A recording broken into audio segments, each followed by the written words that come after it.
রাজ্যদেশী, আজ এত চুপচাপ? না না, ঠিকই তো আছি। আরে আমি কি পর হলাম নাকি? বলুন বলুন, খুলে বলুন। আসলে শুধু মাইনে দিয়ে পোষানো যাচ্ছে না, আরো কিছু টাকার ব্যবস্থা করতে না পারলে। ও, এই ব্যাপার। উপায় তো আপনার হাতেই আছে। আমি আপনার জায়গায় থাকলে কবে টাকার ওপর বসে থাকতাম। মানে? বেশ, শুনুন কানে কানে।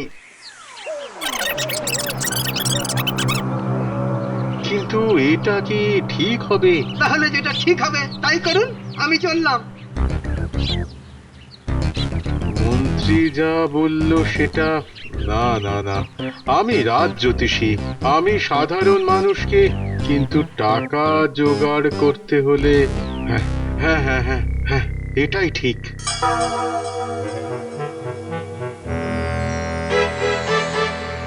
হুম। কি দেখলেন জ্যোতিষ ঠাকুর? আচ্ছা গোবিন্দ, তোর জন্মকুষ্ঠী আছে? না, ওটা তো নেই। তাহলে যত তাড়াতাড়ি পারিস ওটা করিয়ে নে। কাকে দিয়ে করাবো জ্যোতিষ ঠাকুর? কাকে দিয়ে আবার কি রে? আমাকে দিয়ে করাবি, আমাকে দিয়ে? আমি ছাড়া ঠিক মতো কুষ্টি করতে জানে নাকি কেউ? ও হ্যাঁ, ঠিক আছে, আপনাকে দিয়েই করিয়ে নেব। তা তা আমার হাত দেখে কি বুঝলেন? সংকট, ঘোর সংকট। বুঝলি, একে বলে গ্রহ সংকট। এই সংকটের কারণে তোর সব কর্মে বাধা পড়ছে। হুম, ঠিক বলছেন জ্যোতিষ ঠাকুর। জন্মস্থল যে কাজই করতে যাই না কেন, সবেতেই বাধা। কোনোদিন ভালো করে দুটো পয়সার মুখ দেখতে পারলাম না। তুই পয়সার কথা ভাবছিস? হ্যাঁ, পয়সার কথা ভাবছিস? আমি কিন্তু ভাবছি তোর জীবনের কথা। হ্যাঁ, জীবনের কথা মানে? তোর আয়ু রেখা বড্ড ঝাপসা রে গোবিন্দ, তুই বেশি দিন তো বাঁচবি না রে। সে কি কথা? আমি ঝাপসা হলে তো আমার সংসার জলে ভেসে যাবে। কিন্তু কি করবি বল, একে বলে গ্রহের কোপ। সব গ্রহ তোকে একেবারে শেষ করে ফেলছে। তাই তো বলছি, এ তো খুবই চিন্তার কথা। তাই তো বলছি গোবিন্দ, কুষ্ঠিটা করিয়ে নে। কুষ্ঠি দেখে তোর ভাগ্য বিচার আরো নিখুঁত ভাবে করা যাবে। বলছিলাম যে কুষ্ঠি করতে কত পড়বে? পরে তো বিস্তর, কিন্তু তুই কি তা দিতে পারবি? ঠিক আছে, 25টা টাকাই না হয় দিস। হ্যাঁ, 25 টাকা? কি হলো, মাথা ধরে বসে পড়লি কেন?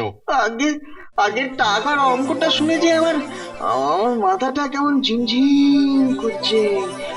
25 টাকা, সে তো 4 মণ ধানের দাম।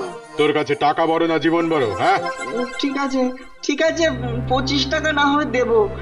তাতে তাতে আমার ওই গ্রহদোষ কাটবে তো? দূর পাগল, কুষ্টি করলেই কি গ্রহ দোষ কাটে? কাটে না বুঝি?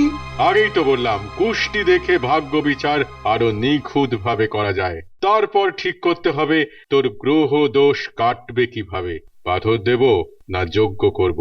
তবে তোর হাতের রেখার যা লন্ডভন্ড অবস্থা, তাতে তো মনে হয় যজ্ঞই করতে হবে। আর ওই যজ্ঞ করতে কত লাগবে? যজ্ঞ? তা ধর 100 টাকা। 100? আমি একটু জল খাবো। বাইরে পাতকো আছে, খেয়ে নে।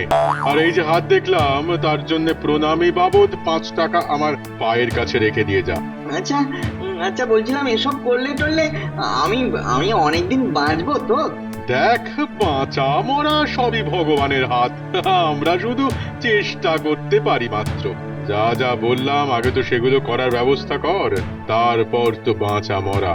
যা যা যা, বাড়ি যা। পরের জন এসো।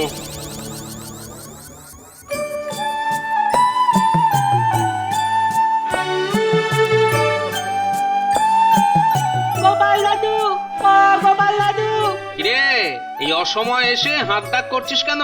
তুমি কোথায়? তোমাকে দেখতে পাচ্ছি না কেন? আমি রান্নাঘরে।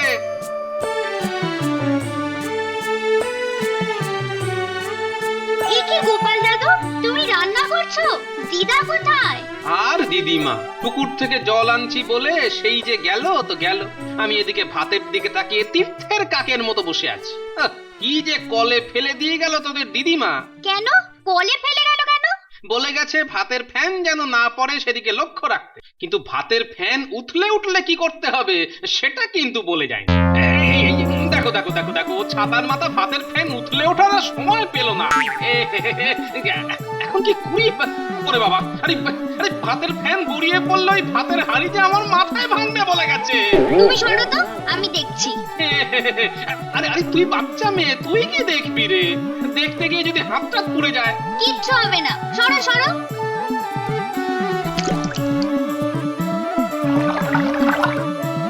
বাহ, আরে, ভাতের ফ্যান পড়া তো বন্ধ হয়ে গেল।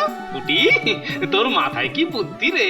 একটা বাচ্চা মেয়ের মাথায় যা বুদ্ধি আছে তোমার ঘটে সেইটুকুও নেই। হ্যাঁ, কেন যে মহারাজ তোমাকে বুদ্ধিমান বলেন কে জানে দূর। এই, খবরদার খবরদার, আমায় মোটা বলো, আমি মেনে নেবো, কিন্তু বুদ্ধিমান নই বললে কিন্তু খুব রেগে যাবো। তুমি রাগলে তো আমার ভারী বই গেল। হ্যাঁ, চল চল সব, এখানে থাকলে না মাথা একেবারে খারাপ হয়ে যাবে।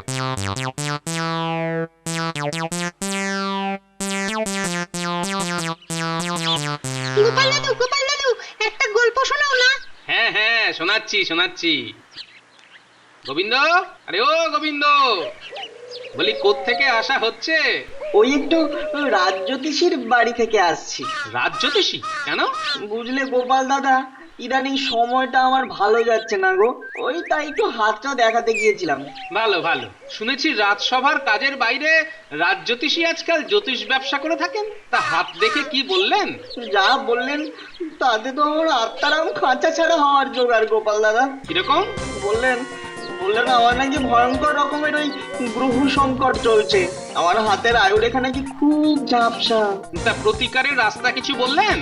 বললেন ওই জন্মকুষ্টি করাতে হবে, আর কি কি একটা যেন যজ্ঞ করাতে হবে। খরচ খরচা? তার বলো না, জন্মকুষ্টির জন্য 25 আর ওই যজ্ঞের জন্য 100। হ্যাঁ, তা রাজ্যোতিষী আবার কবে থেকে এসব ব্যবসা ফাঁদলো? হ্যাঁ, আচ্ছা, কুষ্টি যজ্ঞ এসব করলেই যে গ্রহদোষ কেটে গিয়ে আনন্দে ঢেই ঢেই করে নাচতে নাচতে তুমি বহুদিন বাঁচতে পারবে, তার স্থিরতার ব্যাপারে রাজ্যোতিষী কি কিছু বলেছে? না গো, বলেছে ওই বাঁচা মরা নাকি ভগবানের হাতে। ও, ঠিক আছে, তুমি বাড়ি যাও, তবে আমি কিছু না বলা অব্দি তুমি অতগুলো টাকা দিতে যেও না, বুঝলে? ঠিক আছে, তুমি যা বলবে। কুটি, একবার যত দেখি। কোথায়? রাজ্যোতিষীর বাড়ি। কেন? যাচাই করতে।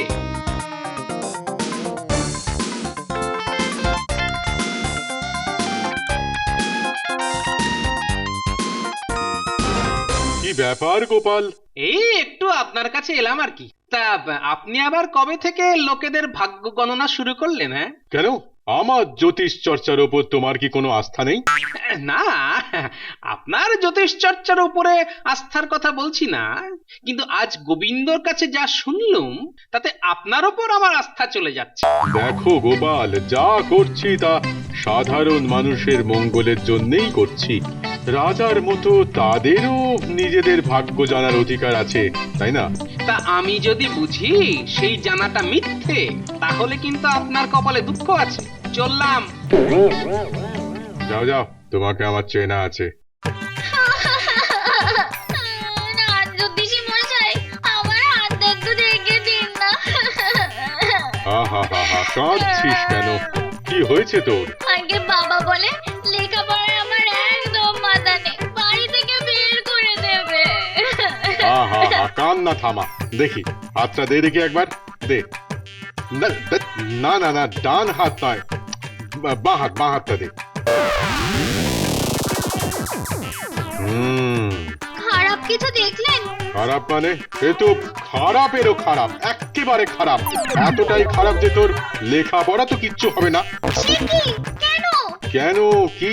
তুই কি বুঝবি? বাবাকে গিয়ে বলবি তোর হাতের অবস্থা খুব খারাপ, গ্রহ নক্ষত্র, না না না, খুব খুব খুব খারাপ, তোর হাতে কোনো লেখাপড়াই নেই। তাহলে আমার লেখাপড়া হবে না?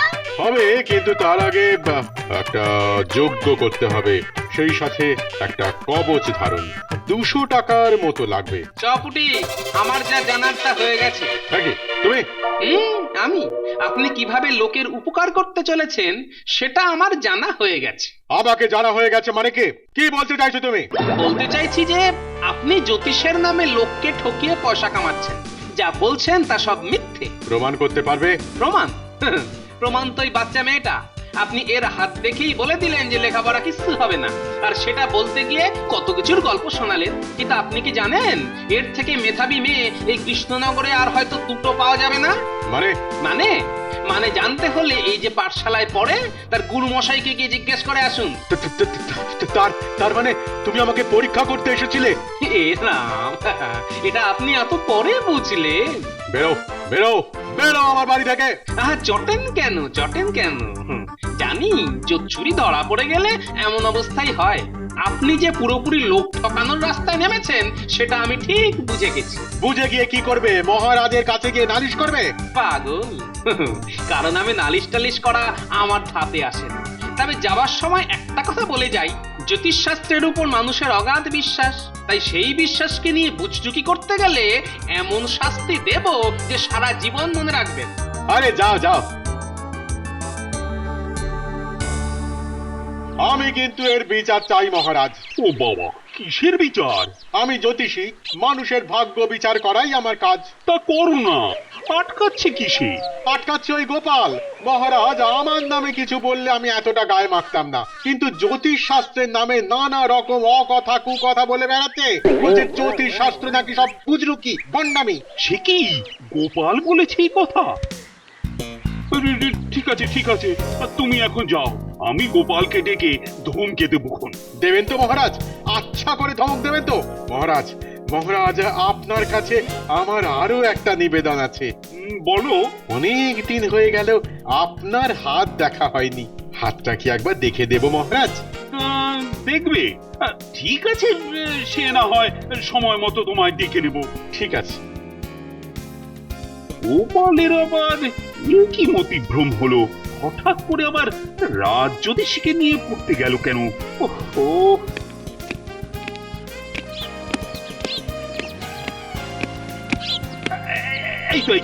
গোপাল গোপাল, হ্যাঁ, তোমার কথাই ভাবছিলাম। আমার কথা ভাবছিলেন? তা তো ভাবতেই হবে মহারাজ, কারণ আমার নাম যে গোপাল, ভগবান শ্রীকৃষ্ণের বাল্য নাম। মস্করা রেখে আমার একটা কথার জবাব দাও দেখি। তুমি নাকি বলে জ্যোতিষ শাস্ত্রের নামে নানা রকম কথা বলে বেড়াচ্ছ, বলেছো নাকি জ্যোতিষ চর্চা বুজরুকি ভণ্ডামি। এরই মধ্যে মহারাজকে লাগানো হয়ে গেছে। একেই বলে চোরের মায়ের বড় গলা। কি হলো, চুপ করে আছো কেন? না মহারাজ, জ্যোতিষ চর্চা বুজরুকি ভণ্ডামি বলিনি, বলেছি রাজ জ্যোতিষী ভণ্ড। এ কথা তুমি প্রমাণ করতে পারবে? যদি পারো ভালো, না হলে কিন্তু ওই রাজসভার মধ্যে দাঁড়িয়ে তোমায় রাজ জ্যোতিষীর কাছ থেকে প্রকাশ্যে ক্ষমা চাইতে হবে। এসব নিয়ে এখন কিছু বলবো না মহারাজ, কটা দিন সময় দিন। সুযোগ এলেই আমি আপনার সামনে প্রমাণ করে দেব যে আমাদের রাজ জ্যোতিষী কেমন মানুষ আর কিভাবে লোক ঠকিয়ে যাচ্ছে। ঠিক আছে, আমিও তোমার ওই প্রমাণের অপেক্ষায় রইলাম, কারণ কিছুদিন যাবৎ ওর নামে আমার কানেও কিছু কথা আসছে। এখন তুমি যদি হাতে নাতে ওর বুজরুকি প্রমাণ করে দিতে পারো, তখন না হয় রাজ জ্যোতিষীর বিরুদ্ধে আমি ব্যবস্থাও নিতে পারবো। ঠিক আছে মহারাজ, তবে রাজ জ্যোতিষীর ব্যাপারে আমি যেমন যেমন বলবো আপনাকে তেমন তেমন করতে হবে, না হলে কিন্তু ওকে ফাঁদে ফেলা যাবে না। ঠিক আছে, তুমি যা বলবে। এই এই আমি কিন্তু আগে এসেছি। হ্যাঁ, জ্যোতিষ ঠাকুর এলে আমি আগে দেখাবো। মামার বাড়ি, এই যে কাল বলছিলি গোপাল বলেছে রাজ জ্যোতিষীর কাছে না যেতে, তাহলে নিজে এসেছিস কেন? আরে ওটা তো কথার কথা রে ভাই, আমি কিন্তু আগে এসেছি, আমি আগে দেখাবো, ব্যাস। ইয়ার কি হচ্ছে? আমি সেই শেষ রাত থেকে রাজ জ্যোতিষীর দুয়ারে বলে কিনা ওই লাইন দিয়ে দাঁড়িয়ে আছি। বাবা, এত খদ্দের! ভালো ভালো ভালো। দিনে দিনে যেভাবে খদ্দের বাড়ছে তাতে মনে হয় কমাসেই মানুষকে ভাগ্যের ভয় দেখিয়ে আমি বিশাল বড় লোক হয়ে যাব। আমি আমি আমি সব থেকে আগে এসেছি। ও মিথ্যে কথা বলছে, আমি আগে এসেছি, আমি। আস্তে আস্তে আস্তে, সকলে চুপ করে বসে দেখি। মনে রাখবে, ভাগ্য বিচার অতি কঠিন এক অঙ্ক, গোলমাল করলে কিন্তু সে অঙ্কে ভুল হয়ে যাবে। তাই শান্ত হয়ে বসো, আমি একে একে সকলকে ডেকে নেব। ঠিক আছে জ্যোতিষী ঠাকুর। শোনো, আমাকে আর জ্যোতিষ ঠাকুর বলে ডাকবে না, বলবে জ্যোতিষ সম্রাট। ঠিক আছে। তাই হবে জ্যোতিষ সম্রাট। হ্যাঁ, ছি, ছি, ছি, ছি, ছি। আমার কাছ থেকে আশকারা পেয়ে পেয়ে তুমি তো দেখছি ধরাকে সরা জ্ঞান করছো। তুমি বলে বেড়াচ্ছ যে জ্যোতিষ শাস্ত্র মিথ্যে, ভণ্ডামি। না মানে চুপ, একেবারে চুপ। ঠিক হয়েছে, ভালো হয়েছে, বড্ড বার বেড়েছিল বেটা। আমার তো এখন তুঙ্গে বৃহস্পতি দেখছি। জেনে রাখো গোপাল, জ্যোতিষ শাস্ত্র অতি প্রাচীন, তাই তাকে নিয়ে উল্টো পাল্টা মন্তব্য করলে আমি কিন্তু তোমাকে ছেড়ে কথা বলবো না। চালিয়ে যান মহারাজ, চালিয়ে যান। যা যা বলতে বলেছি তোতা পাখির মতো তাই তাই বলে যাচ্ছেন। সাবাস।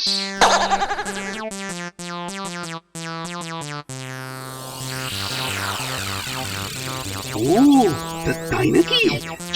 চলো তো দেখি দেখি দেখি। আমি একটু ওই প্রাসাদ থেকে ঘুরে আসছি।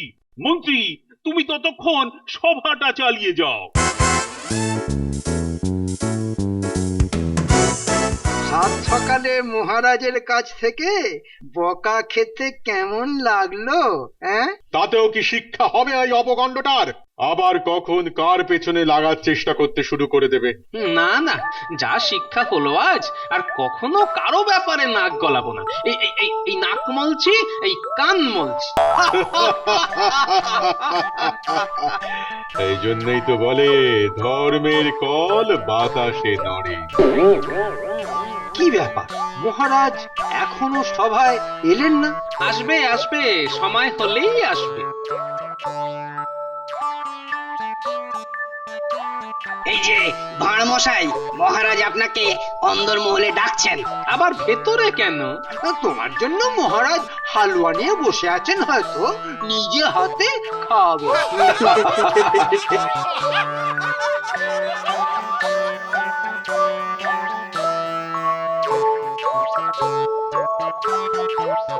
কি হয়েছে মহারাজ? ও, অতি সুখবর গোপাল, অতি সুখবর গোপাল। আমার ঘরে লক্ষ্মী এসেছে, আমার একটি মেয়ে হয়েছে। মেয়ে? আপনার মেয়ে হয়েছে? বলেন কি? হ্যাঁ গো গোপাল, তাই তো প্রথমেই তোমায় ডেকে পাঠালাম। পেয়েছি উপায়। আচ্ছা মহারাজ, আপনার মেয়ে হবার খবরটা আর কে কে জানে? আরে সবে তো হয়েছে, এক্ষুনি গিয়ে সবাই দাঁড়ান দাঁড়ান দাঁড়ান, আপনি বরং প্রচার করুন আপনার একটি সন্তান হয়েছে। হ্যাঁ, শুধু সন্তান, মেয়ে হয়েছে বলবো না। না, আমি জ্যোতিষ সম্রাটকে ডেকে আনছি, সে এসে এই সন্তানের ভাগ্য বিচার করুক। বুঝতে পেরেছি, বুঝতে পেরেছি। আজ তার পরীক্ষা হবে। এই তো, যাও যাও যাও, তাকে গিয়ে ডেকে আনো। কি গোপাল, কি খেলে? হালুয়া না কানমোলা? তা আমাদের ভাগেও কিছু রেখেছো তো? হ্যাঁ, নিশ্চয়ই আছে, তাই আগে আপনাকে একবার ভেতরে ডাকছে। কেন কেন আমাকে কেন? সে কি করে বলবো, গেলেই বুঝতে পারবেন জ্যোতিষ সম্রাট। মন্ত্রী মশাই, আপনিও আসতে পারেন। কি জানি বাবা, কি থেকে কি হতে চলেছে। এ গোপাল, তুমি গন্ডগোল কিছু করে আসুনি তো? গন্ডগোল? আরে আপনারা হলেন ভিতুর ডিম, মহারাজের একটি সন্তান হয়েছে। ও মা, মহারাজের ছেলে হয়েছে, কি মজা! দারুণ দারুণ, আমি ওকে তলোয়ার চালানো শেখাবো। আমি আগেই বুঝতে পেরেছিলাম যে মহারাজের। তুমি থামো।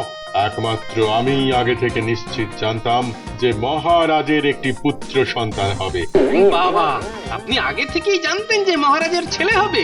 তা কি করে জানলেন? জ্যোতিষের দ্বারা ভূত ভবিষ্যৎ সব কিছু বলে দেওয়া যায়, বুঝলে? তোমার মতো মূর্খ সব কিছুই বুঝতে পারবে না। ক্ষমা করবেন, আসলে আমি আপনার জ্ঞানবিদদের দৌড় ঠিক মতো বুঝতে পারিনি। এবার বুঝতে পেরেছো তো? বিলক্ষণ, বিলক্ষণ বুঝতে পেরেছি। এখন চলুন, যে সন্তান সদ্য জন্ম লাভ করেছে তার ভাগ্য গণনা করে দেবার জন্য মহারাজ আপনাকে ডেকেছেন। আরে বাবা, আমি ছাড়া এ কাজ আর কে করবে?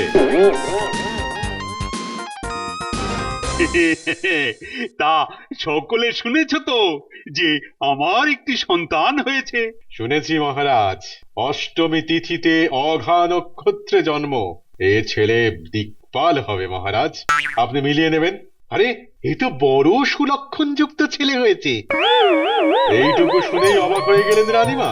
এখনো তো পুরোটা বলিনি, এ ছেলে সব দিক থেকে মহারাজকেও ছাপিয়ে যাবে। বলো কি? হ্যাঁ, আমি হলফ করে বলতে পারি, এ ছেলে হবে ভারত সম্রাট। সত্যি? সত্যি রানীমা, সত্যি। আমার ভাগ্য গণনা কখনো মিথ্যে হয় না। ওর কপাল বলছে এ ছেলে হবে সকলের প্রিয়। ধনে মানে আপনার এই রাজবংশের গৌরব শতগুণ বাড়িয়ে দেবে। আর কিছু? তবে তবে কি? এর একটা বড় ফাঁড়া আছে। 22 বছর বয়সে যুদ্ধক্ষেত্রে এর প্রাণহানির আশঙ্কা আছে। তবে তবে চিন্তা নেই, আমি এর জন্য একটা বিশাল করে যজ্ঞ করব। কি কি বললে?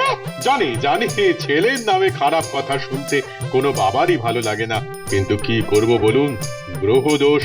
তোমার বুজরুকির দোষ এবার আমি দূর করব, আর তার জন্য কোনো যাগযজ্ঞ করতে হবে না, শুধু শুধু কয়েক মাস কারাবাস।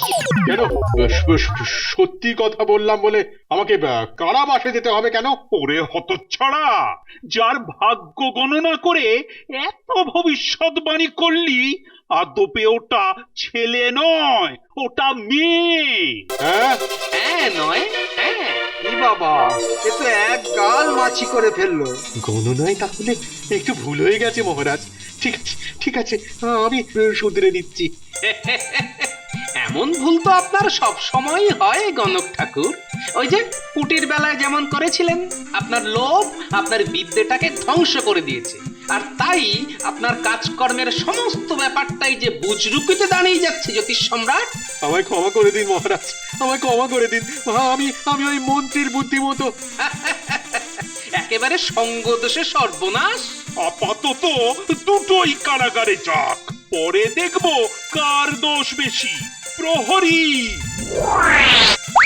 ক্ষমা করে দিন মহারাজ, ক্ষমা করে দিন, ক্ষমা করে দিন বাবা, দেখি ফ্যাসাদে করলাম।